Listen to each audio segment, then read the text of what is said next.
Man, I'm just getting all kinds of lucky. Every time I stop somewhere, there's a house for sale. Look at this. Things are changing, guys. I don't know what's going on, but they got a bunch of fences around this place, around all the yard here. Very strange.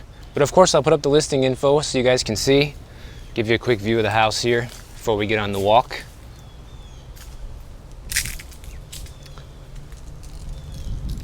Did you know that the Fed wants the value of your home to go down? And this shouldn't come as a very big surprise, guys. Actually, I think it makes a lot of sense, but let's go into some of the reasons why this is actually the case. Now, the latest inflation report just came out, and inflation has reached another high at 9.1%. And of course, that's the number they're telling us it is. Now we know for sure that the real number is definitely in double-digit territory. We don't really know exactly where. We can all just speculate and guess, but we know it's going to be higher than 9.1%, okay? So, like I said before, the Fed's #1 goal right now is to get inflation under control. And in this inflation report, it was found out that the biggest 3 factors that are contributing to inflation right now are housing, food, and gas. And what do you know? 2 out of 3 of those are human necessities, okay? Obviously, we need housing and food. Some people can live without having gas, depending on where you live. You can walk around, whatever. But a lot of people still need gas to commute and live their daily life, guys. Like, whether you like it or not, gas and oil still make the world go round, okay? So those 3 things are the top contributors to inflation right now. And the Fed actively wants the value of your home to go down because by increasing their rates, obviously the mortgage rates are going to be going higher, and affordability for a lot of people is going to be just sinking through the floor as these mortgage rates climb. And by the end of this month, most likely the Fed will raise their rates again, probably another 75 basis points. And yesterday, Canada just raised their rates by a full percentage point, which was higher than the anticipated 75 basis points. So now I wonder if the US Fed will end up doing the same thing. We'll find out pretty soon, towards the end of this month. So part of the idea of the Fed making it more expensive to buy a home is that it has something called a wealth effect. And basically the idea behind this is that if you're somebody that owns housing, if you own your own house, or say you own investment properties, and the value of that property is going down, and also your stocks and bonds portfolio are going down at the same time, it's going to make you literally less wealthy than you were a year ago. And when you're less wealthy, you're less likely to spend on, especially on high ticket items like buying more housing or anything like that.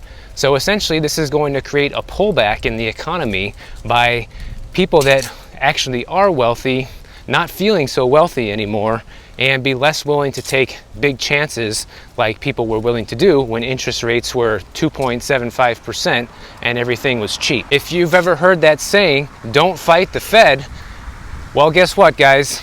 If you try to fight them, then you're basically saying that you think the price of your house is going to continue to go up forever. So just keep in mind that they're actively trying to make sure that doesn't happen right now. And there was even a recent survey done, and American homeowners expect the median value of their home to go down by 5.8% over the next year, according to a study done by the Fed. And when they did this same study back in May, people thought that their home might go down only by 4.4%.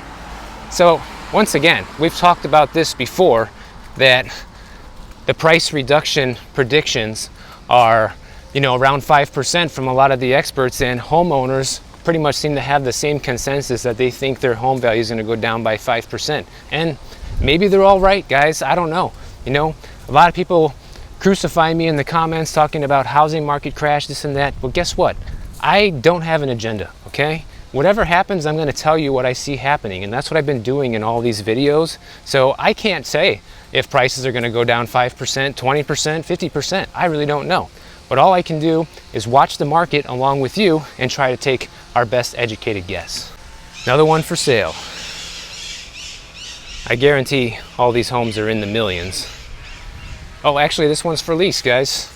Let's see what they're asking for rent on this one.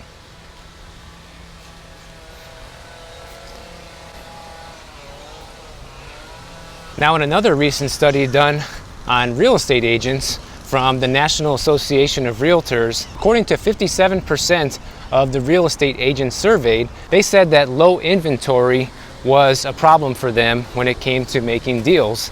And a lot of agents are hopeful now that inventory is going back up, that that's going to solve the problem, which obviously is going to solve part of the problem. If we have more inventory on the market, then there's more things for buyers to choose from, which is good news, like I discussed in my last video.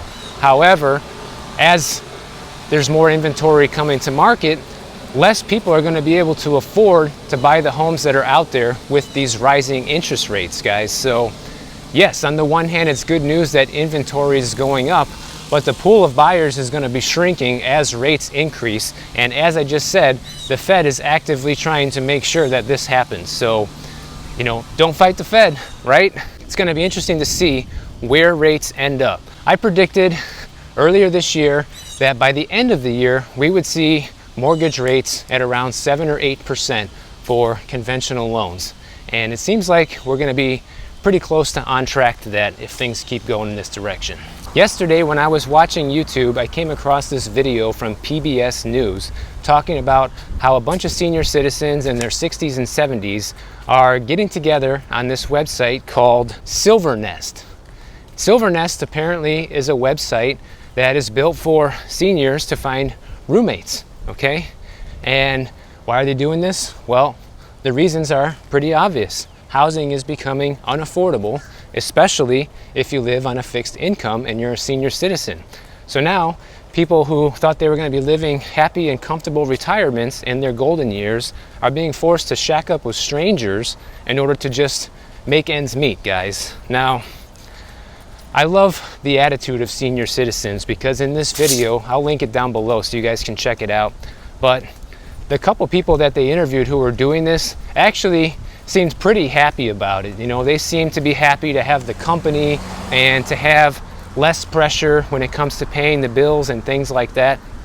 But this is something that you have to watch out for because just like we discussed about scams in the past, not that this website is a scam, but you got to watch out for people, guys, especially somebody who might be looking to prey on senior citizens. So if you're somebody out there watching this video that could be in the situation like this where you're considering getting a roommate because, you know, it's getting harder and harder to pay for your house, you got to make sure that you're going to be vetting people before they move into your house, guys. You're sharing literally your house with a complete stranger, and you need to make sure that they don't have a criminal background and that they have the income to pay their rents on time, because the last thing you want is to be stuck with a horrible roommate that isn't paying, or even worse, could be dangerous. So keep that in mind if you're a senior citizen out there in this position. But guys, this doesn't just apply to people who are renting or have a mortgage payment in retirement. This also applies to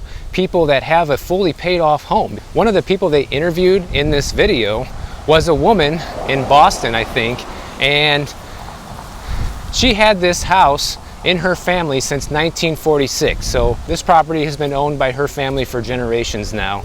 And with the rising cost of repairs and heating and electric and all these other things on a fixed income, even with no mortgage payment, it's getting difficult for people like that to pay.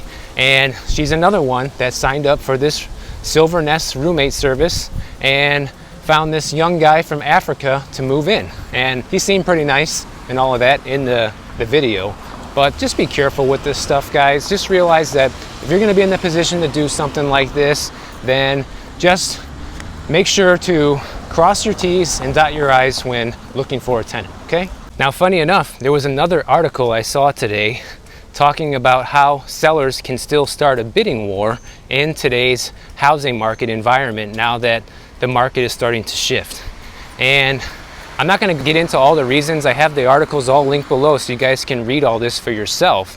But I want to tell you, if you're a buyer out there, how you can bypass this and not fall for this, okay? So obviously one of the tactics they're going to use is listing the price below what other houses are selling for in the area.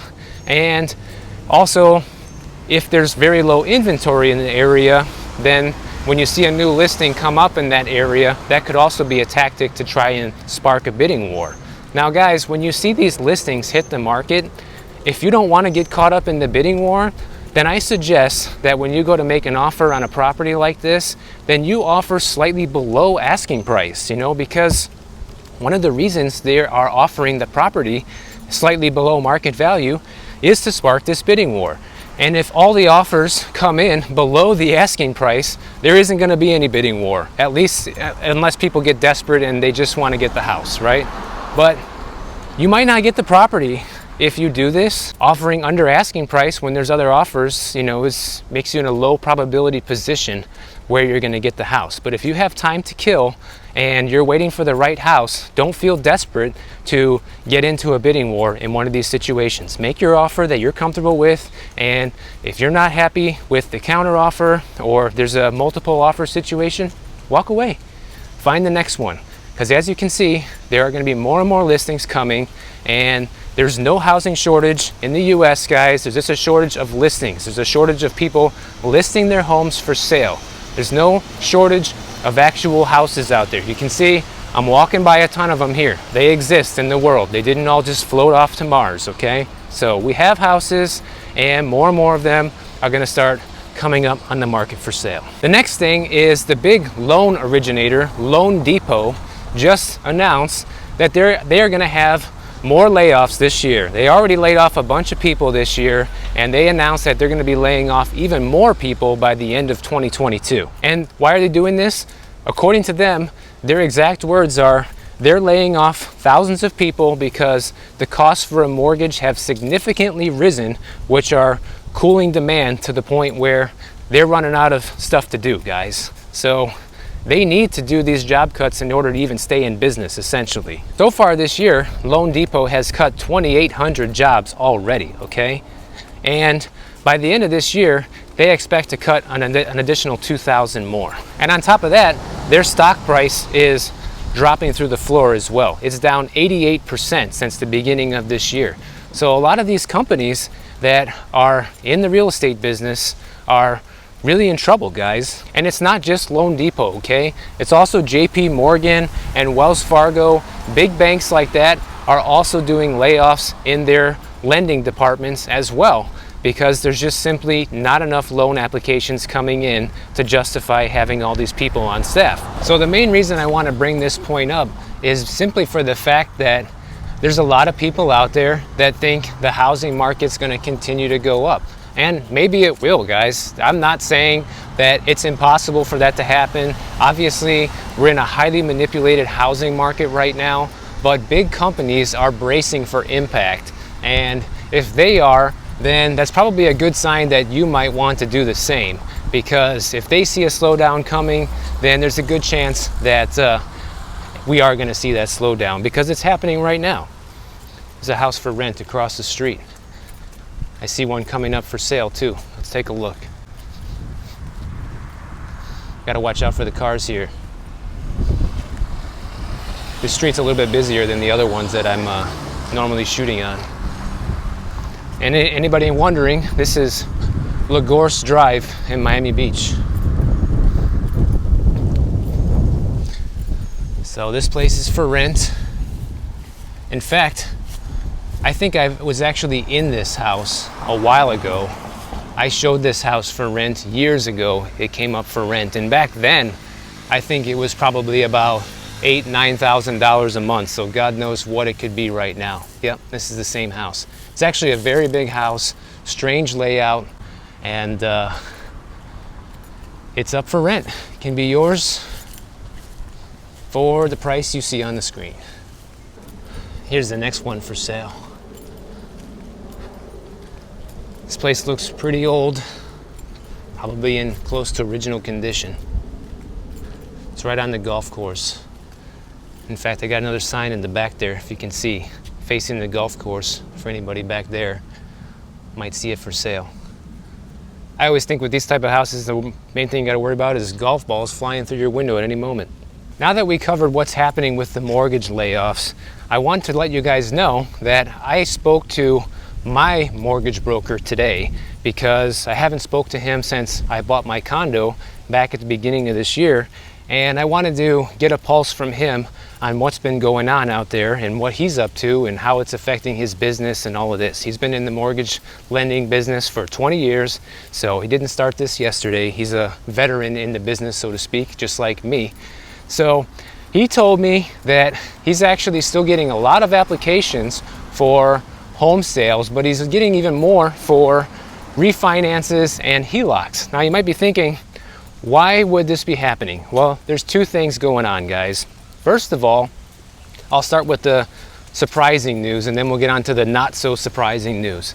The surprising news that I heard from him is that for well-qualified borrowers, we're talking people that have well over a 700 credit score and can prove income, are still getting conventional and FHA loans for 4.5%. And when I heard that, I was like, wow, I couldn't believe it. If you have the credentials, you can still get a loan at a very good rate by today's standards, okay? 4.5% right now is a dream for anyone looking to buy a house. Now, one thing to keep in mind, guys, we are in Florida. He's based out of Sarasota. I'm here in Miami, so we're just across the state from each other here. And the appetite to move to Florida is insatiable. So people are moving here left and right. It's pushing a lot of locals out who are actually moving out of the state, but people from out of town still want to be here. And if you are a well-qualified borrower, you can still get a very good deal on a mortgage right now. And people are asking me in the comments, you know, hey, what's happening, especially in South Florida where I live? How come the market's not slowing down? Well, this is why, guys. This is why. Because the demand to be here is still extremely high and well-qualified borrowers are still getting really good rates. But let's talk about the flip side of this. The other half of his business right now is refinances and HELOCs. Now you might be thinking, why would people be doing this when the rates are higher? Because those rates are not at 4.5%, they're much higher, probably in the mid fives, mostly, sometimes even 6%. Why are people taking these HELOCs and refinances? Well, the answer he gave me is kind of nerve-wracking.